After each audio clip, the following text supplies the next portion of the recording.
We got it. Birthday. December 5. Wow! Is ng ibang tao yung channel ko. So parang doesn't know you like I do. Know how to make you laugh. Oh, only I can do that. I've been there through the good and bad. Kiss all your tears away, babe. Okay, lagay ko. Get, dali go. Para ma-record natin yung ang birthday ni Clyde sa mga kaklase niya. Go! Ka na mag-birthday. Gusto ko to. Oh, ano yung sasabihin mo kasi malapit ka na mag-birthday. Ano ba yun? Oo, gusto ko Nire-ready to. na namin yung birthday mo. Gusto ko to. Complete na tayo. Gusto ko to. Okay ka, no? Mahal na mahal ka namin. Ha? Clyde? Gusto Mahal na ko mahal ka to namin, eh. Clyde. Mom, can you buy me this? I want to eat this. Oy, kasapin mo si Papa dyan. Papa. What are you going to say? Clyde. Wala kang sinasabi. Thank you. When is your birthday? December 5. Wow! Nakain na po yung magba-birthday. Birthday boy. Kain na siya ng manok. Yung isa natutulog. Nakatulog.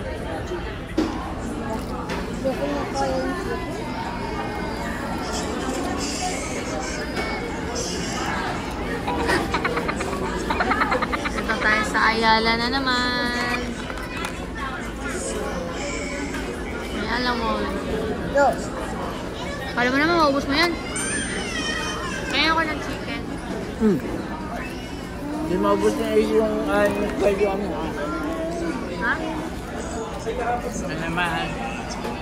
Kain po siya. Chicken? Hindi ko lang na-realize masarap pala ang chicken ng McDo. No? Kamusta yung first time mo sa McDo?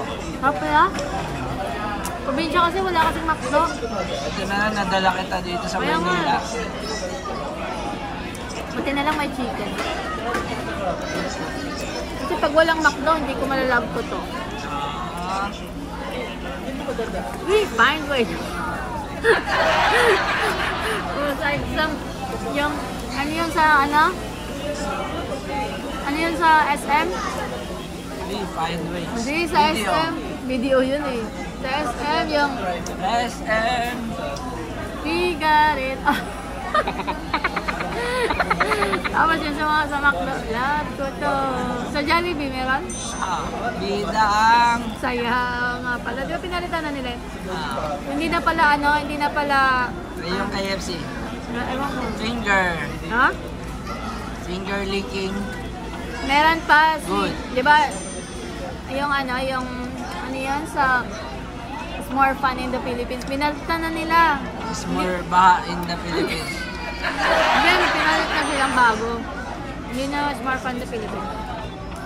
Akan sana yung burger eh. Kinain O mo. mamaya, bibilang kita. Huwag na. Mabilis lang. Meron ka na. Wait, zoom naman ako dyan. Hindi naman. Nakatutok lang sa noo. Sabi ko naman. Alat pala, no? Oo, Hindi ko kailangan. lang na-realize ang alat. Ang kulang. Manginasal kasi lagi ikaw eh. Ha? Hindi maalat sa manginasal eh. Ano ah? Dapat nag-part, babe. Mamaya, palitan natin. Ayan, nakabalik na kami dito sa bahay. And parang nag-craving ako sa fried rice. So, magpa-fried rice tayo kahit gabi na. And time today is 8:28 na ng gabi.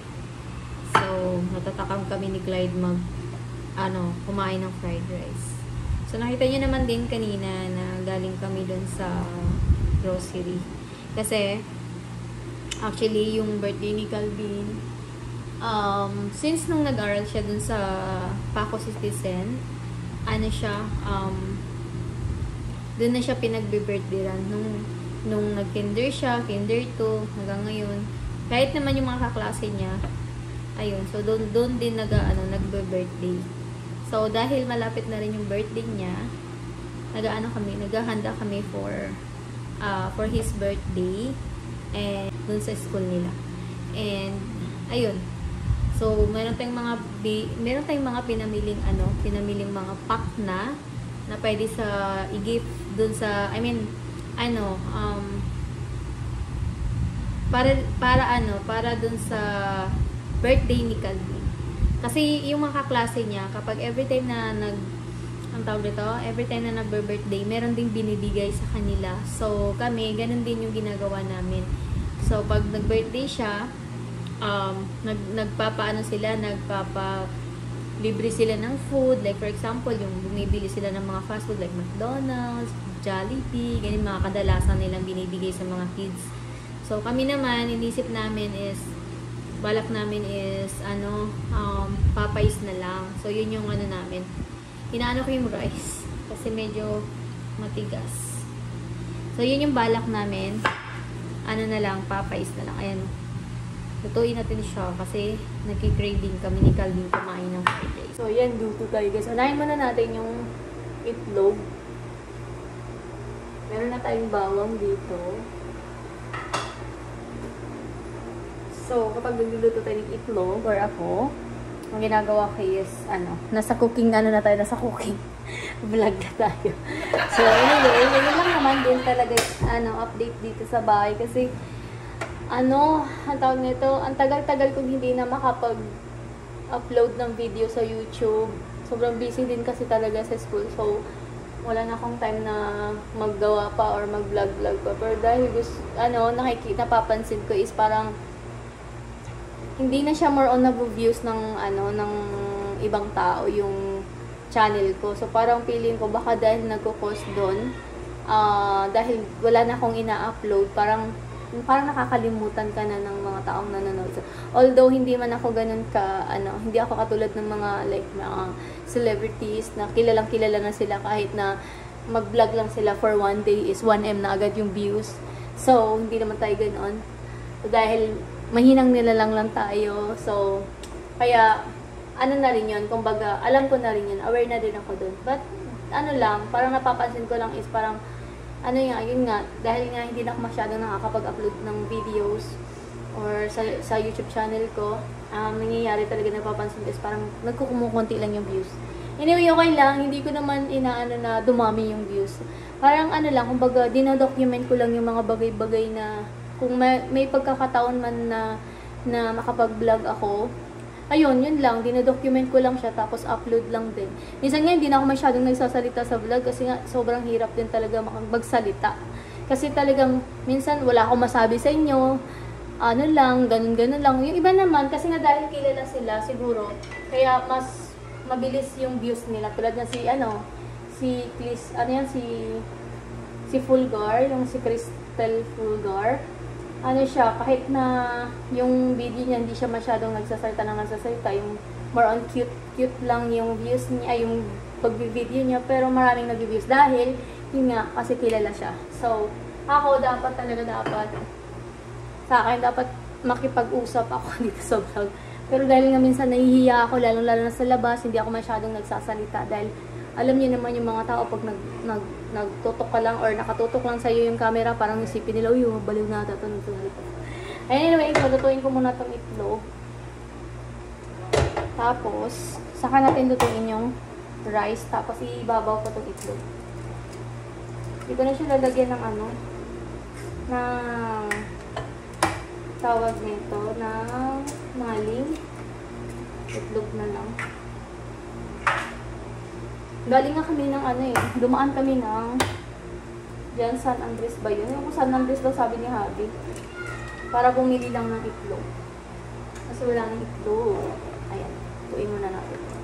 So, hindi ko siya agad-agad hindi ko siya agad-agad yung scramble. Ang ginagawa ko, dinadirect ko siya dito sa kawali para yung white at saka yung yellow mag-mix lang siya na andun pa rin, mangingibabaw pa rin yung white. Ayan. Pag minix mo siya, nangingibabaw pa rin yung white. Ayan. Ganun lang.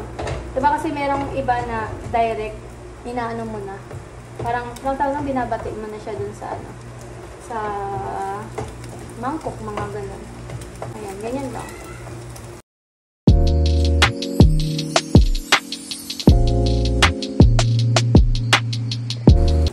Tapos pag ganito, hindi ko muna siya nilalagyan ng salt. Sa ano na lang, magtitimpla na lang ako dun sa rice mamaya.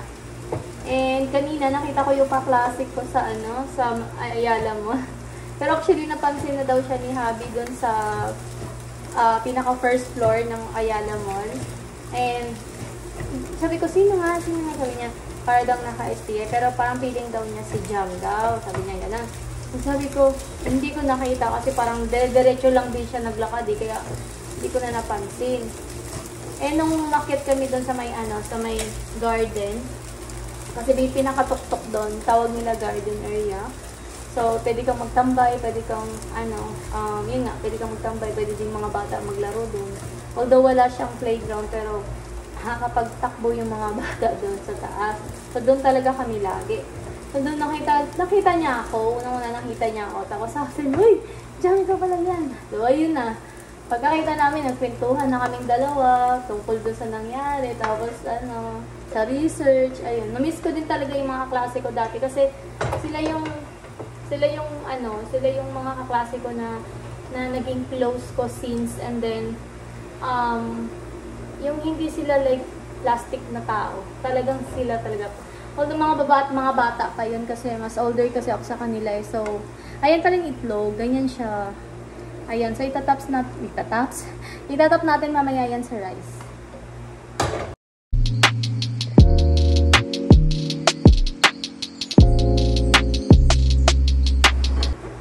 So, next naman is yung ating rice. So, konti lang yung oil. Pero yung oil namin, ano naman to eh.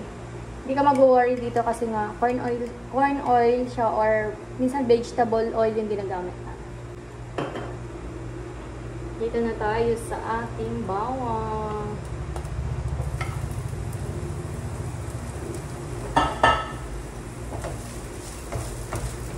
Pag golden brown lang natin siya. Tapos, lalagay na natin yung ating rice.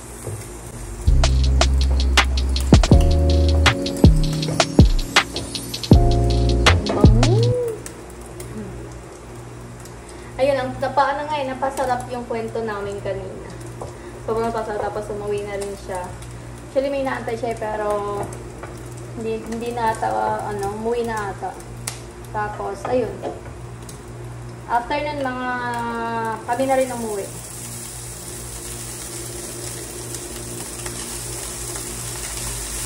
Ang bango ng bawang.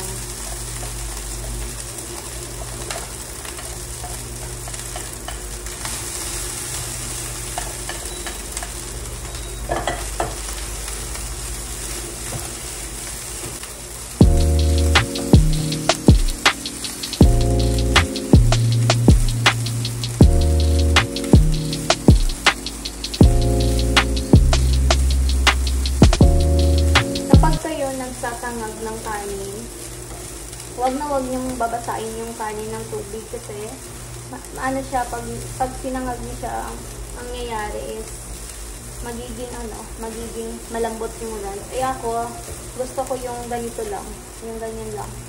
Yan. Andun pa rin yung eksaktong texture ng rice. So, ganun yung ginagawa.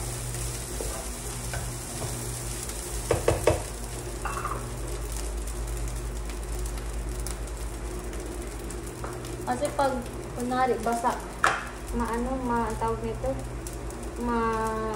malata. Ang pangit pag basa yung kanin, pinakain mo.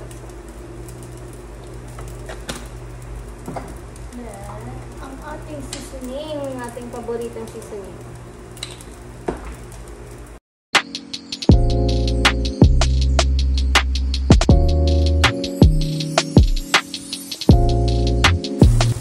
After nun, lagay na natin yung ating egg. Yan.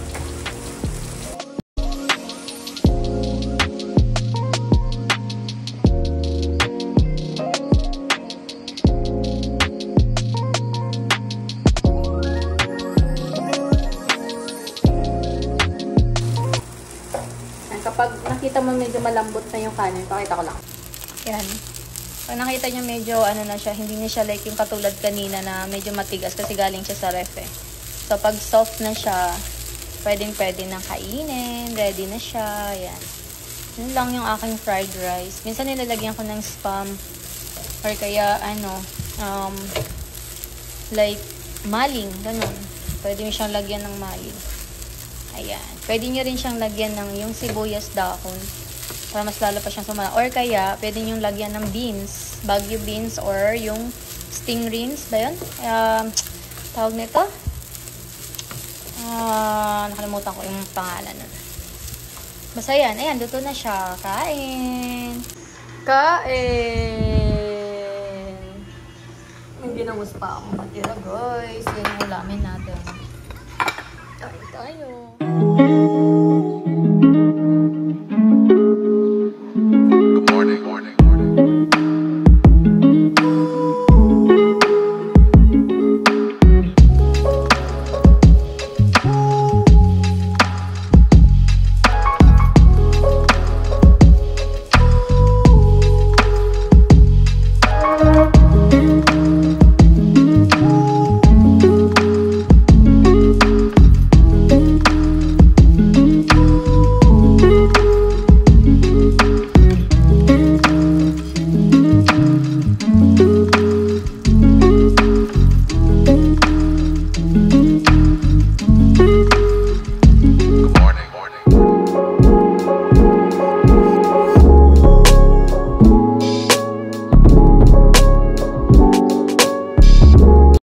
So guys, updates. So it's 10 o'clock na ng gabi and mag-edit tayo ng video.